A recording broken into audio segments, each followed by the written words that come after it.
우리 말씀 같이 보도록 하겠습니다. 민수기 28장 1절에서 8절 말씀입니다. 민수기 28장 1절에서 8절 말씀 한 목소리로 합독하도록 하겠습니다. 민수기 28장 1절에서 8절 말씀입니다. 함께 읽겠습니다. 시작. 여호와께서 모세에게 말씀하여 이르시되 이스라엘 자손에게 명령하여 그들에게 이르라. 내 헌물 내 음식인 화제물 내 향기로운 것은 너희가 그 정한 시기에 삼가 내게 바칠지니라.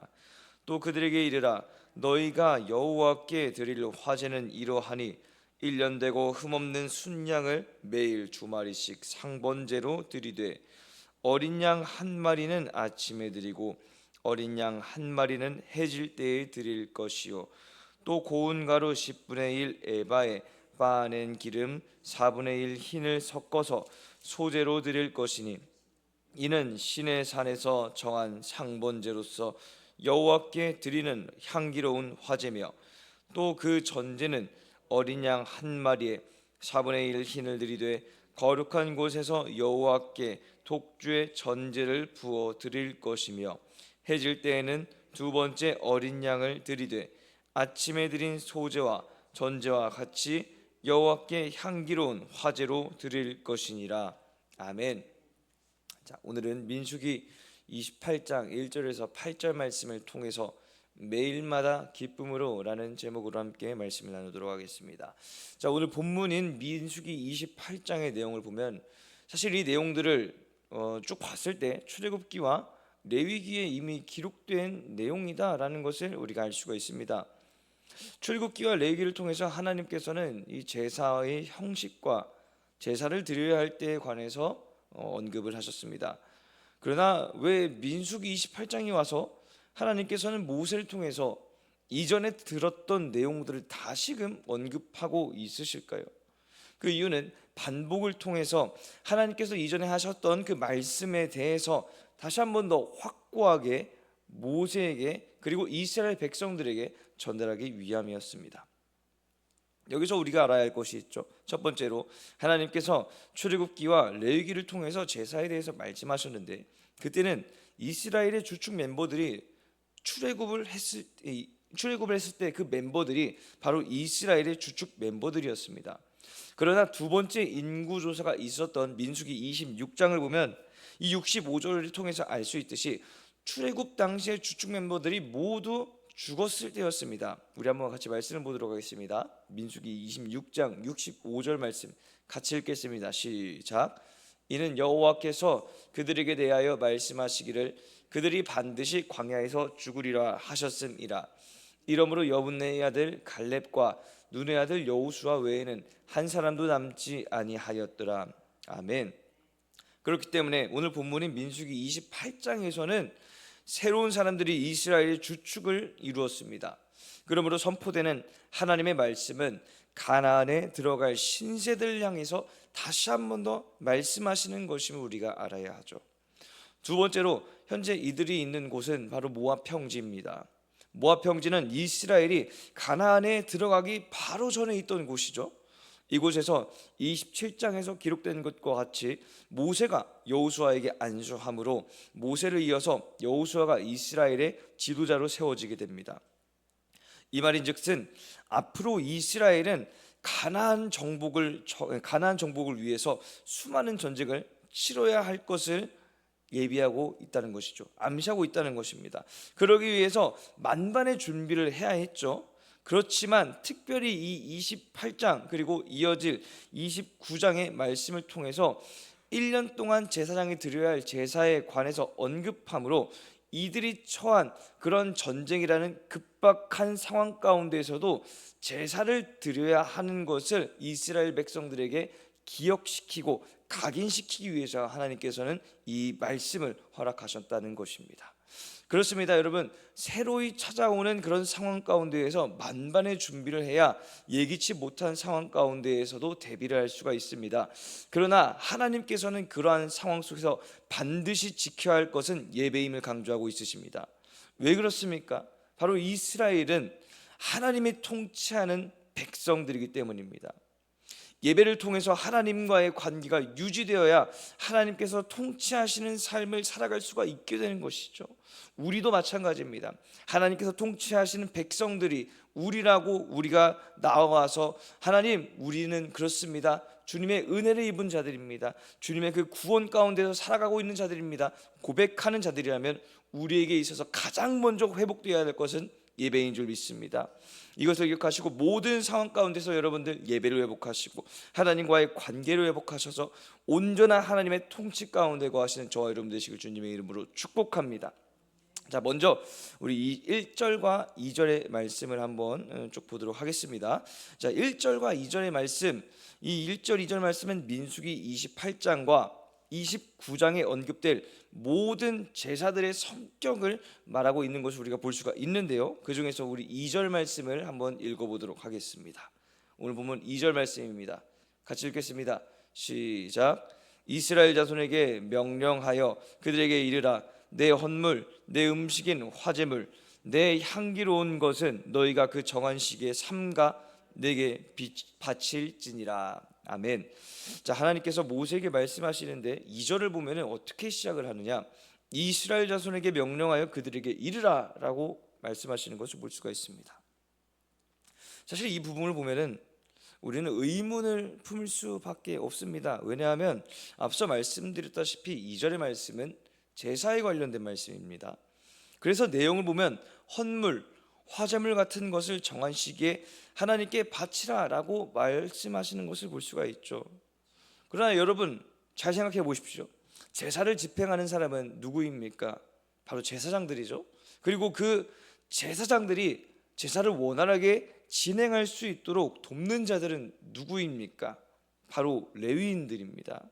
즉 제사에 관련이 있는 사람들은 제사장과 레위인이라는 것입니다. 그러니까 사실 2절 말씀은 이스라엘 자손에게 명령하는 것이 아니라 어떻게 보면은 제사장과 레위인에게 하나님께서 말씀하시는 것이 문맥상 맞지 않을까라는 의문을 품을 수 있다는 것입니다. 그러나 하나님은 제사장과 레위인에 관해서 이 제사에 관한 말씀을 주시는 것이 아니라 이스라엘 모든 자손에게 이 제사에 관련된 말씀을 주고 있으십니다. 이렇게 말씀하시는 의도는 분명합니다. 제사는 제사장과 레위인이 집행할 수 있으며 그 이외에 이스라엘 자손들은 제사를 집행할 수는 없습니다. 그러나 제사의 의무와 책임은 이스라엘 모두에게 있음을 말씀하고 있으신 것입니다. 다시 말해서 제사장이 자신들을 위해서 제사를 드린다고 해서 나 대신 제사장이 제사를 드리니까 굳이 신경 쓰지 않아도 되겠지 하면서 방관하지 말라는 것입니다. 때에 맞춰서 제사장들이 제사를 드릴 수 있도록 백성들 또한 책임을 다하라는 것이 이 2절 처음에 들어있는 말씀의 내용이라는 것이죠.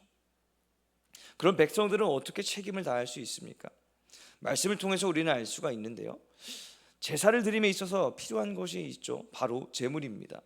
민수기 28장을 보면 각 제사별로 제물에 대해서 언급을 하고 있습니다.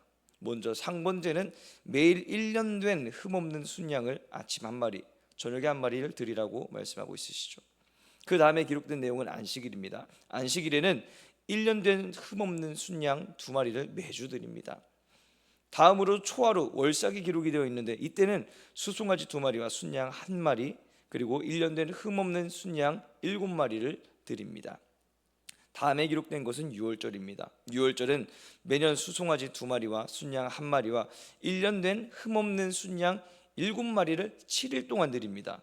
마지막으로 77절인데요, 77절은 수송아지 2마리와 순양 1마리와 1년 된 순양 7마리를 드리는데 여기에 속죄 제물로 순염소 1마리가 추가가 됩니다.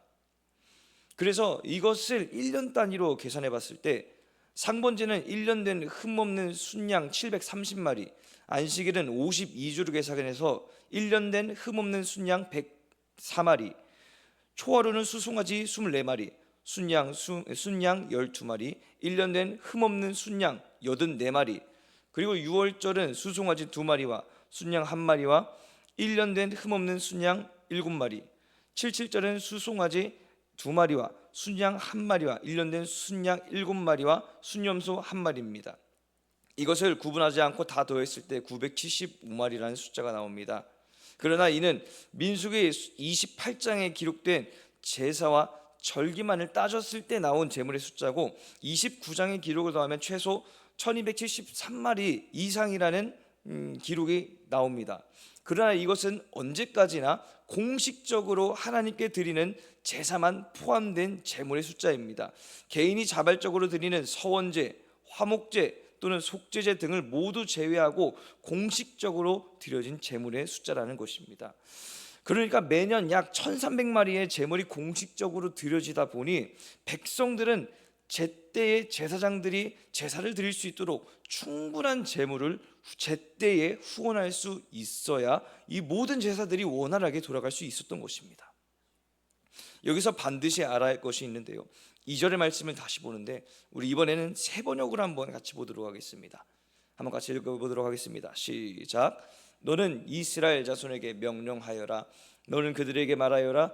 정해진 절기를 따라서 너희는 내가 받을 제물, 내가 먹을 음식, 곧 나에게 불살라 바쳐서 나를 기쁘게 하는 향기의 희생 제사를 어김없이 바치도록 하여라.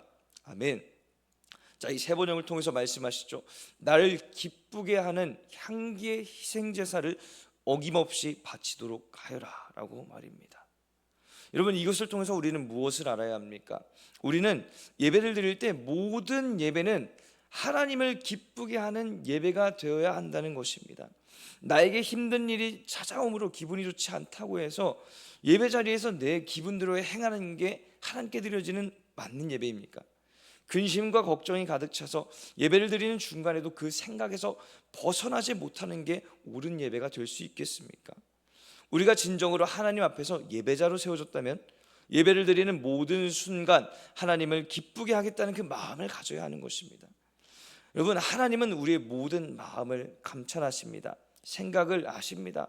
그러므로 오늘 내가 예배를 드림에 있어서 어떠한 생각을 가지고 나왔는지, 어떠한 태도로 하나님께 예배를 드리는 것인지를 하나님께서는 다 아신다는 것이죠.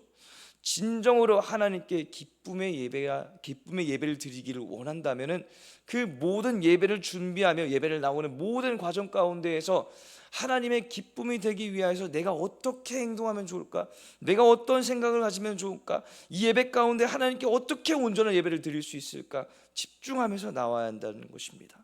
그러므로 예배자로 세우신 저와 여러분들은 그 모든 나에게 드는 마음과 생각을 하나님께 맡기고 이 예배를 통하여서 온전한 예배를 하나님 앞에 드리시기를 주님의 이름으로 축복합니다. 그 생각과 그 마음, 모든 것들을 하나님께 맡기십시오. 하나님께서 부어주신 그 은혜가 충만하게 저와 여러분 가운데 부어져야만이 우리가 온전한 예배를 주님께 드릴 수 있음을 믿음으로 고백하시기를 축복합니다. 자, 3절부터 8절까지는 상번제에 관해서 말씀하고 있습니다.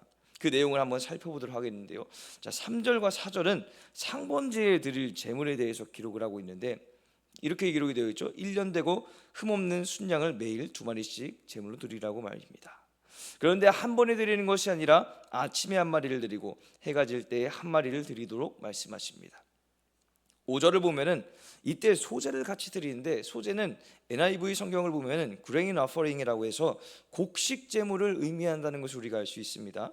고운 가루 10분의 1 에바인데 이는 밀가루 약 2.3리터를 말합니다. 그리고 빻아낸 기름 4분의 1 흰, 이 정도는 기름 약 1리터를 말하고 있음을 우리가 알 수 있습니다. 또 7절에 보면은 전제를 말하고 있는데, 전제는 NIV 성경을 보면 drink offering이라고 기록이 되어 있습니다. 즉 액체류로 드리는 제물을 전제라고 말하는 것을 알 수가 있는데요, 여기에서는 어린 양 1마리당 4분의 1 흰의 독주를 드리라고 말하고 있습니다. 이 과정을 똑같이 아침에 한 번, 해가 질 때인 저녁에 한 번 드리는 것이 상번제임을 말하고 있죠. 자, 여기서 우리가 알아야 할 상번제의 성격이 기록이 되어 있는데요, 우리 10절 말씀을 한번 같이 보도록 하겠습니다. 10절 말씀 한번 같이 읽어보도록 하겠습니다. 시작. 이는 상번제와 그 전제 외에 매 안식일에 번제니라. 아멘. 자, 10절에 기록된 것처럼 상번제와 그 전제 외에라는 이 표현을 우리는 주목해 볼 필요가 있습니다. 민수기 28장에 기록된 안식일을 포함한 모든 절기에는 이와 같은 표현이 기록되어 있음을 알 수가 있습니다. 초하루인 월삭이 기록된 부분 중 이 15절을 보면은 또 상번제와 그 전제 외에라고 기록이 되어 있습니다. 유월절이 기록된 부분을 보면은 24절에 기록이 되어 있는데요. 너희는 이 순서대로 이레 동안 매일 여호와께 향기로운 화제의 음식을 드리되 상번제와 그 전제 외에 드릴 것이며 라고 기록이 되어 있습니다. 77절도 31절 말씀을 보면 이렇게 말합니다. 너희는 다 흠없는 것으로 상번제와 그 소제와 전제 외에 라고 말하고 있죠. 이뿐만이 아닙니다. 그 다음 장인 민수기 29장에서도 기록된 일곱째 달 초하루 때에도 속죄일인 때에도 장막절에도 동일하게 상번제 외에라는 표현이 기록이 되어 있습니다. 이 말을 바꿔서 말하면 무슨 뜻입니까? 상번제는 그 어떠한 절기나 제사로도 대체될 수 없음을 말하는 것입니다. 거룩하게 지키라는 안식일에도 한 달의 첫날인 초하루에도 죽음으로부터 구원하셨다는 그 의미를 가진 유월절에도 그리고 처음 나온 소산을 드리는 77절에도 상번제는 어김없이 계속해서 드려야 합니다. 왜 그렇습니까? 출애굽기 29장 42절과 43절을 통해서 그것의 의미를 알 수가 있는데요. 한번 같이 읽어보도록 하겠습니다. 같이 읽겠습니다. 시작.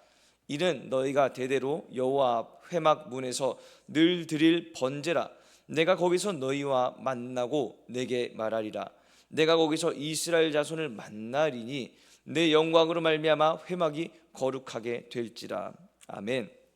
자, 이는 상번제의 의미에 대해서 말씀을 하고 있는 부분인데요. 42절에 기록이 되어 있죠. 내가 거기서 너희와 만나고 내게 말하리라. 43절도 내가 거기서 이스라엘 자손을 만나리니 라고 말하고 있습니다. 그렇습니다. 상번제를 통해서 하나님과 하나님의 백성이 매일 만나며 교제할 수 있게 되는 것입니다.